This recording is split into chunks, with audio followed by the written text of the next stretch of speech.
మీ business ఏదైనా మీ ఊర్లో promotion చేయాలంటే అది సుమన్ టీవీతోనే సాధ్యం. ఇప్పుడే సంప్రదించండి. ప్రస్తుతం మనతో పాటు ఉన్నారు మహబూబాబాద్ శాసనసభ్యులు డాక్టర్ మురళీనాయక్ గారు ఉన్నారు. ప్రస్తుతం ఎంపీ ఎన్నికల్లో భాగంగా వారు పడ్డటువంటి కష్టం, కార్యకర్తలు పడ్డటువంటి కష్టాన్ని ఈరోజు ఈ గెలుపును ఎలా ఆస్వాదిస్తున్నారో వారు మాట్లాడి తెలుసుకుందాం. సార్ నమస్తే సార్. సార్ చెప్పండి సార్, అసలు ఈ గెలుపు వెనుక కారణాలు, బాధలు, ఇబ్బందులు. ఈసారి కాంగ్రెస్ పార్టీ అభ్యర్థి అలాగే సిపిఐ సిపిఎం టీజీఎస్ బలపరిచినటువంటి అభ్యర్థి కేంద్ర మాజీ మంత్రుడు పూరిక బలరాం నాయక్ గారు భారీ మెజార్టీతో గెలుచడం ఖాయం అనేది మాకందరికీ తెలిసిందే.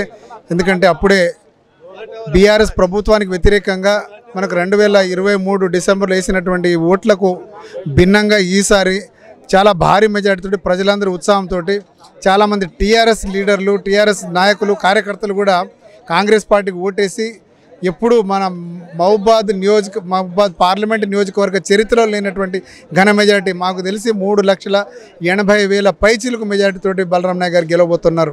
ఎందుకంటే ప్రజలు గత ప్రభుత్వం బీఆర్ఎస్ ప్రభుత్వం చూసినటువంటి అరాచకాలను చూసి తీవ్ర వ్యతిరేకత మనకు కనబడతా ఉంది. ఆ వ్యతిరేకతలో భాగంగానే మహబూబాబాద్ నియోజకవర్గంలో ఇంతకుముందు 50,176 ఓట్ల పైచిలకు వచ్చింది. ఈసారి కూడా అదే 51,000 ఓట్లు. అంటే మా ఓటు బ్యాంక్ ఇంత కూడా చెక్కు చెదరలేదు.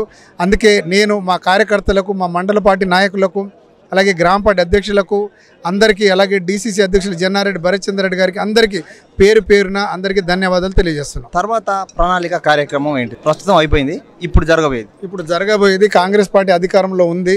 అదేవిధంగా మాకు పార్లమెంట్ సభ్యుడు భారీ మెజార్టీతో గెలవడం కూడా నిజంగా చాలా ఆనందంగా ఉంది. మాకు జరగబోయే అభివృద్ధిలో కూడా వారు కూడా పాలు పంచుకుంటారు. ఏవైనా ఫండ్స్ ఏదైనా తీసుకురావాలని ఢిల్లీ నుంచి తీసుకొచ్చే చాకచక్యం వారికి ఉంది. ఎందుకంటే ఇంతకుముందు యూపీఏ ప్రభుత్వ హయాంలో వారు కేంద్ర మంత్రిగా ఉన్నారు కాబట్టి ఇంకా నిధులు కొంచెం ఎక్కువ ఎక్స్పెక్ట్ చేసుకుంటూ మా మహబూబాబాద్ నియోజకవర్గం కాదు, మహబూబాబాద్ పార్లమెంట్ను కూడా అభివృద్ధి పథకంలో నడిపిస్తాం.